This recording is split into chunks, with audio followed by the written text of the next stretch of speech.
Trump میزبان، شہباز شریف مہمان۔ White house میں امریکی صدر ڈونلڈ ٹرمپ اور وزیر اعظم شہباز شریف کے درمیان بڑی بیٹھک۔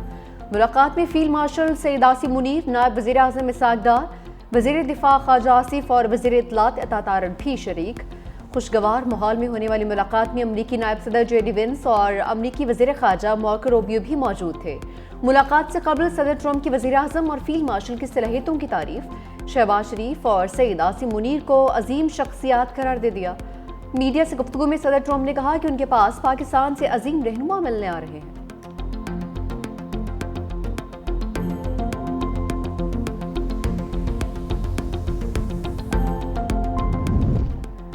وزیر اعظم شہباز شریف نے ڈونلڈ ٹرمپ کو امن کا علمبردار قرار دے دیا۔ اوول آفس میں امریکی صدر سے ملاقات میں وزیر اعظم نے کہا، صدر ٹرمپ کے کردار سے پاکستان اور بھارت کے درمیان جنگ بندی ہوئی، جنوبی ایشیا بڑے سانحے سے بچ گیا۔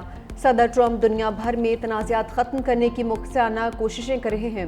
پاک امریکہ تجارتی معاہدے پر شکریہ ادا کرتے ہوئے وزیر اعظم شہباز شریف نے کہا، صدر ٹرمپ کی قیادت میں پاک امریکہ تعلقات مزید مضبوط ہوں گے جو دونوں کے لیے یکساں فائدہ مند ہوں گے۔ وزیر اعظم کا سیکیورٹی اور انٹیلیجنس شعبوں میں تعاون کو مزید فروغ دینے پر زور۔ امریکی کمپنیز کو پاکستان کے زرعی، آئی ٹی، معدنیات اور توانائی کے شعبوں میں سرمایہ کاری کی دعوت بھی دی۔ وزیر اعظم نے غزہ جنگ کے فوری خاتمے کے لیے صدر ٹرمپ کی کوششوں کو سراہا۔ صدر ٹرمپ کو پاکستان کے دورے کی دعوت بھی دی ہے۔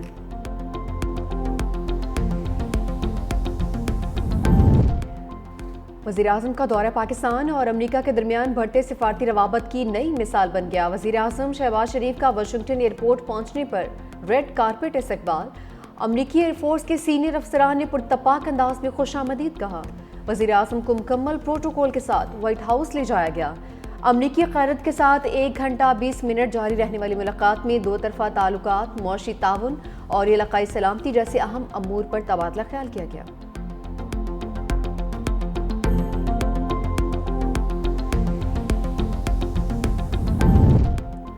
پاک امریکہ تعلقات میں بے مثال پیش رفت ہوئی ہے۔ الحمدللہ 2025 بھرپور کامیابیوں کا سال ہے۔ وزیر دفاع خواجہ آصف کا ایکس پر بیان، کہا کہ بھارت پر فتح اور سعودی عرب سے دفاعی معاہدہ ہوا، ہائبرڈ نظام کی پارٹنرشپ کی کامیابیوں کا تسلسل جاری ہے۔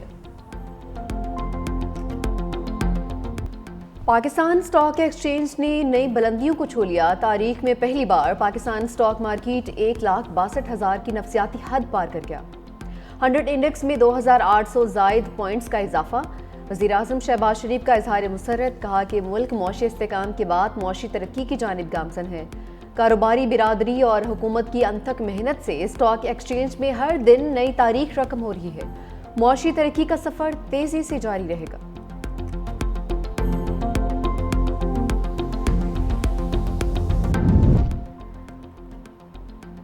وزیر اعظم شہباز شریف آج اقوام متحدہ کی جنرل اسمبلی سے خطاب کریں گے۔ وزیر اعظم مسئلہ کشمیر، مسئلہ فلسطین اور پاک بھارت کشیدگی سمیت اہم ایشوز کو اجاگر کریں گے۔ مشرق وسطی میں قیام امن سے متعلق امور بھی اجاگر کیے جانے کا امکان۔ پاکستان کی جانب سے آج اسرائیلی وزیر اعظم کا اقوام متحدہ سے خطاب کا بائیکاٹ کیا جائے گا۔ اعلان چیئرمین صاحب نے کیا ہے، اس کا فائدہ کسان کو بھی ہوگا، اس کا فائدہ پاکستان کے مزدور کو بھی ہوگا، اور اس کا فائدہ پاکستان کو صاحب حیثیت ہر خاندان اور ہر شخص کو ہوگا۔ یہ صرف کسانوں کے لیے نہیں ہے، یہ صرف ان کاشتکاروں کے لیے نہیں ہے، لیکن یہ پورے پاکستان کے لیے۔ سندھ حکومت کا کسانوں کے لیے 55 ارب کے ریلیف کا پیکج کا اعلان۔ وفاق سے گندم کی سپورٹ پرائس مقرر کرنے کا مطالبہ۔ وزیر سندھ شرجیل انعام میمن نے میڈیا سے گفتگو میں کہا، گندم امپورٹ کرنے پر قیمتی زر مبادلہ خرچ ہوگا۔ گندم کی کاشت کے لیے کسانوں کو ریلیف دینا وقت کی اہم ضرورت ہے۔ کسانوں کو سپورٹ پرائس نہیں ملے گی تو وہ مہنگی فصل کاشت کریں گے۔ پیپلز پارٹی سیلاب پر سیاست نہیں کر رہی۔ بلاول بھٹو کی باتیں پنجاب حکومت کو عجیب لگتی ہیں۔ بلاول بھٹو کی پالیسی کا فائدہ کسانوں کو ہوگا۔ پریس کانفرنس میں شہباز شریف کی جانب سے ماضی میں عالمی امداد کی اپیل کا شاٹ بھی چلایا۔ سینئر صوبائی وزیر نے کہا، پنجاب اور سیلاب متاثرین پر کسی کو سیاست کی اجازت نہیں دی جا سکتی۔ جو متاثرین کے لیے عملی طور پر کچھ نہیں کر سکتے وہ غیر ضروری زبان درازی بھی مت کریں۔ وزیر اطلاعات پنجاب بسمہ بخاری کا کہنا ہے، مریم نواز نے کل قوم کے سامنے پنجاب کا مقدمہ پوری طاقت سے لڑا۔ پنجاب کے عوام نے مریم نواز کو مینڈیٹ دیا۔ مریم نواز پنجاب کا تحفظ بھی کرنا چاہتی ہیں۔ سیاست کے لیے اور بہت ایشوز ہیں۔ سیلاب کے نام پر سیاسی دکانیں بند کریں۔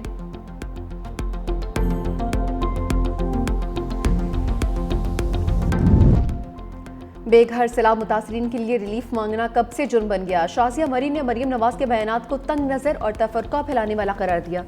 پیپلز پارٹی کی سینئر رہنما نے کہا کہ جوس کے ڈبوں پر اپنی تصویریں لگانے اور ٹک ٹاک بنانے والے ہی اصل میں سیاست کر رہے ہیں۔ چیئرمین بلاول بھٹو ہمیشہ سیلاب متاثرین کی مدد پر فوکس کرتے ہیں۔ وزیر اعلیٰ مریم نواز تفرقہ انگیز باتوں کی بجائے خدمت پر توجہ دیں۔ لوگ اب بھی پانی میں پھنسے ہوئے اور مدد کے منتظر ہیں۔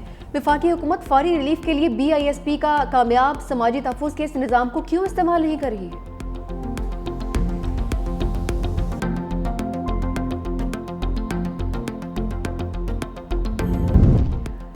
سندھ کابینہ میں رد و بدل کا فیصلہ، سعید غنی سے بلدیات، ناصر حسین شاہ سے منصوبہ بندی کا قلمدان واپس لینے کا فیصلہ، سعید غنی کو محکمہ لیبر، ناصر حسین شاہ کو محکمہ بلدیات کا قلمدان دیا جائے گا۔ جام خان شروع کو محکمہ منصوبہ بندی کا اضافی قلمدان سونپا جائے گا۔ مخدوم محبوب الزمان کو محکمہ خوراک وزیر بنایا جائے گا۔ اسماعیل راہو کو وزیر بنانے کا فیصلہ، وزیر لیبر شاہد تہیم سے قلمدان واپس لیا جائے گا۔ معاون خصوصی جبار خان کو محکمہ ریلیف، معاون خصوصی علی راشد کو انفارمیشن ٹیکنالوجی کا محکمہ دیا جائے گا۔ گیان چند اسرانی کو بھی کابینہ میں شامل کیے جانے کا امکان۔ کابینہ میں شامل مشیروں اور معاونین خصوصی کے قلمدان بھی تبدیل کیے جائیں گے۔ نوٹیفیکیشن آج جاری کیا جائے گا۔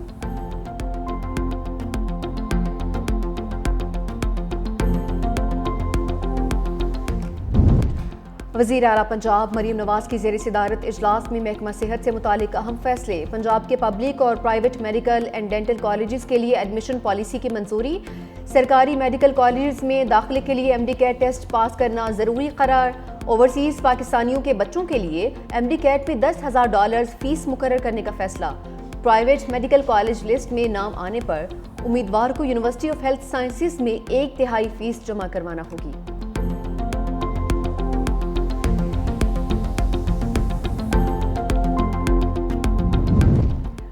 مجبوری کے باعث حج پر نہ جا سکنے والے رجسٹرڈ عازمین کے لیے خوشخبری، فوت یا سخت بیماری ہونے والے عازمین کی جگہ کوئی بھی رشتہ دار حج پر جا سکے گا۔ وزارت مذہبی امور کی پالیسی سامنے آ گئی۔ بوجہ مجبوری حج پر نہ جا سکنے والے شخص کو رقم واپس لینے کا بھی اختیار ہوگا۔ حج پر نہ جانے کی وجہ درج کر کے اسٹامپ پیپر جمع کروانا ہوگا۔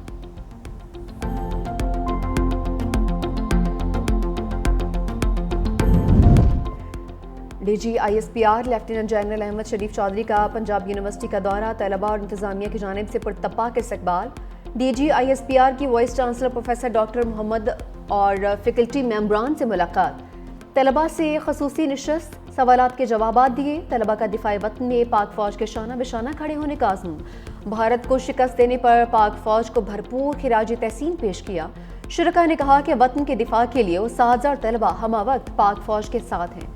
پاک فوج کے خلاف منفی پروپیگنڈے کے خاتمے اور نوجوانوں میں غلط فہمیوں کے تدارک کے لیے اس طرح کے سیشنز ضروری ہیں۔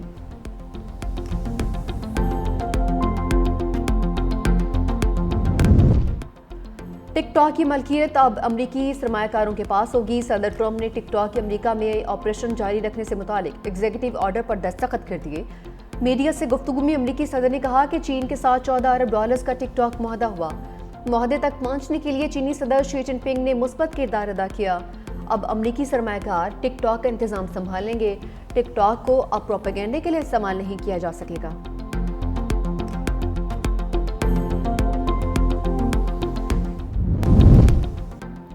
بس بہت ہو چکا، اسرائیل کو مغربی کنارے کے انضمام کی اجازت نہیں دوں گا، صدر ٹرمپ کا اسرائیل کو واضح پیغام۔ اوول آفس میں صحافیوں سے گفتگو کرتے ہوئے صدر ٹرمپ نے کہا یہ سلسلہ اب رکنا چاہیے۔ اسرائیلی وزیر اعظم نیتن یاہو پر اپنا موقف واضح کر دیا۔ امریکی میڈیا کے مطابق صدر ٹرمپ نے عرب رہنماؤں کو بھی یقین دہانی کروائی ہے کہ وہ اسرائیل کے انضمامی منصوبوں کے مخالف ہیں۔ دوسری جانب سعودی وزیر خارجہ کا کہنا ہے اسرائیل نے مغربی کنارے پر قبضہ کیا تو مسلم ممالک کا رد عمل آئے گا، ایسے کسی بھی اقدام سے ممکنہ مفاہمتی عمل اور خطے کے امن کو نقصان پہنچے گا۔